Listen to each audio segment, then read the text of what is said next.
Hey guys, welcome back to my channel. Today I'm going to show you guys how I do a French manicure at home using Polygel. I'll share a few techniques on how to do French nails, so let's jump right into it. First, I'm going to start off with cuticle prep. I'm applying a generous amount of cuticle remover around my cuticle area, then using a cuticle pusher to gently push them back and clear away any of that dead buildup on my nail plate. This step is key for good retention. And once that's done, I'll wash everything off thoroughly with soap and water to make sure all the remover is gone. Next, I trim my nails a little bit. They were already short, so I just wanted to kind of shorten the length a little bit more, but I just cut off as much as I could. And since I clipped them, I also filed the edges with a glass hand file from the Creme Shop. Glass hand files are really gentle on natural nails, and they're perfect for smoothing out any of those rough spots from clipping. After that, I buffed the surface of my nails with my little heart-shaped buffing block. I used the grittier side to remove the shine. You can also use a sanding band to speed things up, but I kind of prefer to just keep it really gentle and light-handed because I already do my nails so often, so this mini buffing block works perfect for me. Once the shine is gone, I sprayed some rubbing alcohol all over my nails and wiped them down with a lint-free wipe to remove all the dust and debris. Then I went in with a nail dehydrator, and I applied it to each nail to make sure that there's no oils left on the nail plate. This step is super important because you want your nails completely clean and dry before applying any kind of extensions. Now I'm going in with the Young Nails Protein Bond. This is my all-time favorite nail primer. I recommend this one to anyone who wants 4+ weeks of retention because with proper prep, it can seriously last a long time. It's one of those hyped up products that actually deserve the hype. I'm just going to apply one coat to each nail. You only really need one, but if you struggle with lifting, you can add a second one too. Then I let it dry down for a couple of minutes before moving on.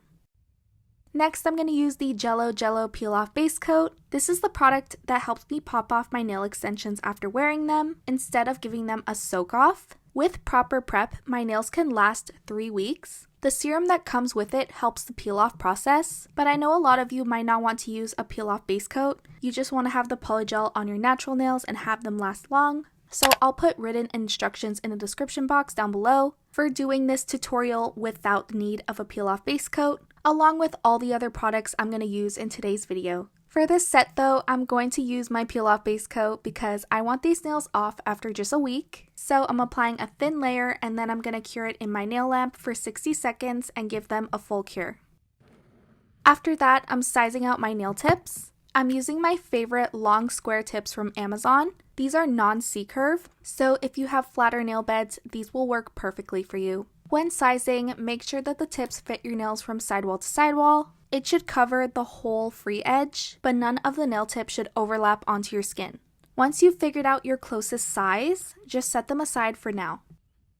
I'm pulling out my handy UV flower nail lamp to adhere my nail tips using the Jello Peel Off Base Coat. If you're using a peel off base coat like me, you can definitely go in with the Jello to adhere them, or you could use a base coat or a gel nail glue. Any of those will work. If you're not using a peel off base coat, you can go ahead and just use regular air dry nail glue. I'm applying a little bit of the Jello onto my nail tip and placing it on my nail, and then flash curing it under my lamp for 15 seconds to hold its place. I'll repeat that on all the nails, and once they're all secured, I'll cure my whole hand in my big lamp for 60 seconds to make sure everything is fully set.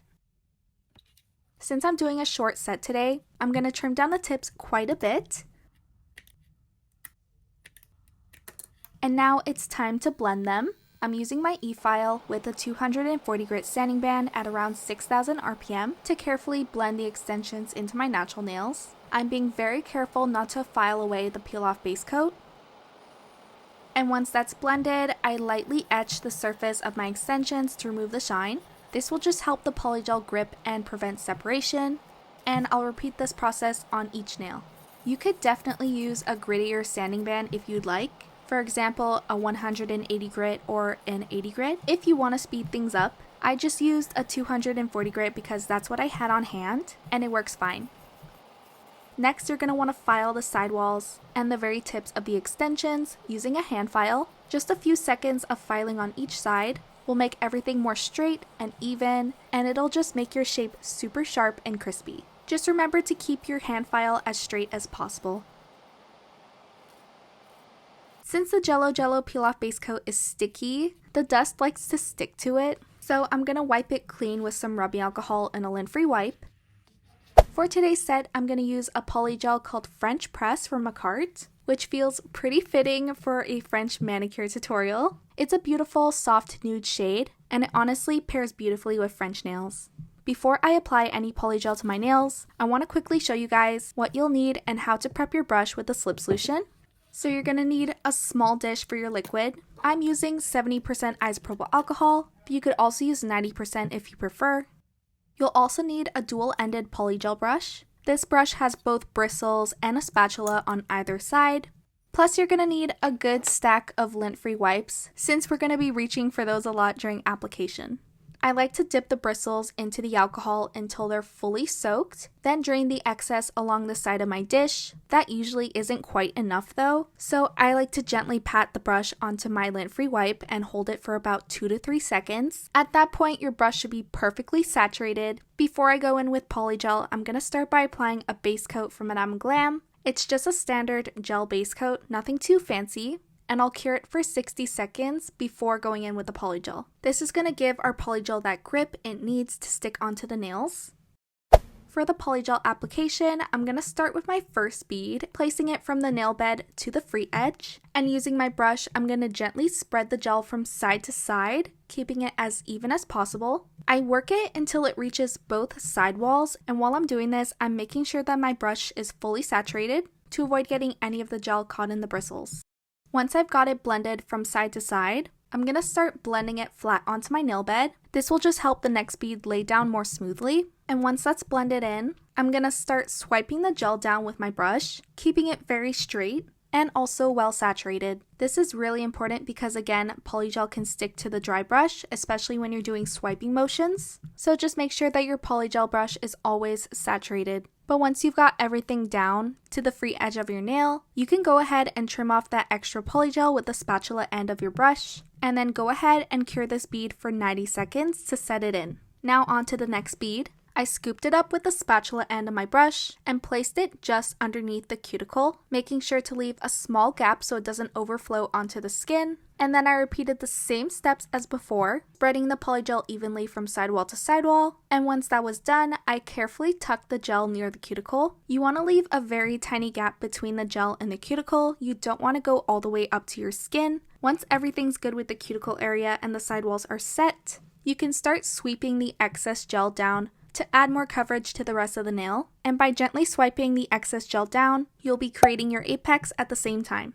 Before curing this bead, you want to take a clean brush with some acetone or rubbing alcohol and make sure that none of the polygel is touching your skin. Then go ahead and cure this bead for 90 seconds. I repeated this process on all of my nails, and once everything was cured, I cleaned off the sticky inhibition layer with acetone before moving on to filing. I like to use my drill at around 20,000 RPM. I usually go slower when I'm working with my non-dominant hand, but for my right hand, which is dominant, I like to use it at 20,000. I'm basically just going to start filing from sidewall to sidewall and removing any excess bulk and bumpiness on my nails. As you can see, there are some spots that are untouched by the file, and that tells me that I need to go even more and just keep filing the area until everything is touched by the sanding band. And once everything looks roughened up, then you'll know that your nail is going to be smooth, and then you can move on.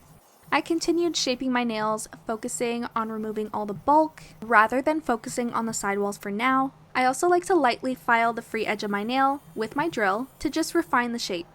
When it comes to sealing the cuticles, I always slow down my drill to around 8,000 RPM. I don't like to go any faster than that, especially near the cuticles, not only to avoid removing too much product, but also to avoid injuring myself. And I'm basically just going to file it until the polygel lays flush with my natural nails. If you applied your cuticle bead perfectly, you probably don't have to do much for this step. I always get a little bit of extra bulk near my cuticles, so I do have to file it down most of the time, which is exactly what I'm doing here. I'm just refining the shape and making a little bit less round. But once that's taken care of, then I move on to my other nails. For all my other nails, I just focus on shaping the lengths first, then I move on to the cuticles, and I repeat this process until I reach my desired shape. And by the way, I'm using an 80 grit sanding band. Next, I like to file the sidewalls by hand using a 180 grit hand file. I mostly focus on the sidewalls and at the free edge of my nails to get a crisp and straight shape. Next, I'm buffing my nails with a buffing block using the finer and softer side. This helps smooth out the surface and removes any scratches left from the filing process. I usually buff each nail for around 30 seconds to a minute. You don't need to worry too much about buffing, but you just want to buff out the majority of the scratches. After buffing, I wash my hands thoroughly with soap and water to remove all the dust. Then I spray my nails with some rubbing alcohol to remove any leftover oils from the soap, just to make sure that my nail surface is completely clean before applying any sort of gel polish. For French manicures or any detailed line work on polygel nails, I always recommend using a matte top coat first. It creates the smoothest surface to work on, so I'll just apply a thin layer of this and cure it under my lamp for 60 seconds. And this layer is basically going to give you a perfectly smooth canvas for your nail art. Now I'm going in with my absolute favorite white gel polish ever. This one is from Valentino Beauty Pure. This is just genuinely my favorite white gel polish so far. It's super pigmented and easy to work with. For the nail art, I'm going to use a 15mm liner brush, but if you're working on longer nails, I would suggest using a 20. And I'm just going to coat the bristles in the polish and wipe off the excess. You don't want too much product on your brush, you just kind of want an even distribution. Now, there's a lot of ways to do a French tip. I'm just going to share my go-to methods. This first technique is, I believe, called the V method. It's where you paint a line to mark where your smile line will begin, then just draw a small line directly down the center of your nail, and this acts as your focal point. Then you can connect it with the sidewalls in this little V-shaped lines that taper down from the free edge. And that'll give you like a perfectly symmetrical French tip. In my opinion, this method is like the best if you're focusing on symmetry and perfect results. I just find that every time I use it, I never fail. But of course, there are different ways to do Frenchies. For example, this next method, you'll need a cleanup brush and some acetone or rubbing alcohol. With this technique, you're just going to want to paint the white gel polish over the entire area where your French tip will be. And then use your brush to clean up the edges and shape your tip. This one isn't really my personal favorite, but it does work pretty well and it's really satisfying to do. I just find that it's a little bit easier to accidentally get gel on the skin if you're not careful. That said, it definitely does work and a lot of people like to do Frenchies this way, and for a pretty good reason. Now this next one, I like to kind of call the ombre method. Obviously it's not called this, I'm not really sure what it's called, but basically I'm gonna paint just the free edge of my nail, almost like I'm starting an ombre design, but then I use my liner brush to create the smile line and complete the French tip. This one is probably one of my most used methods because it's just really quick and you get a pretty good result. The last method is the freehand method. I think this one takes the most amount of practice, but it definitely gets easier to do once you've got a hang of doing French nails. That being said, some people like to jump straight into doing freehand, and that's totally fine. But if you're just starting, I'd recommend trying at least some of the techniques before and see which one you're most comfortable with. I personally started with the V method and then eventually moved on to freehand. But yeah, everyone is different and everyone learns at different paces, so just find whatever feels comfortable to you.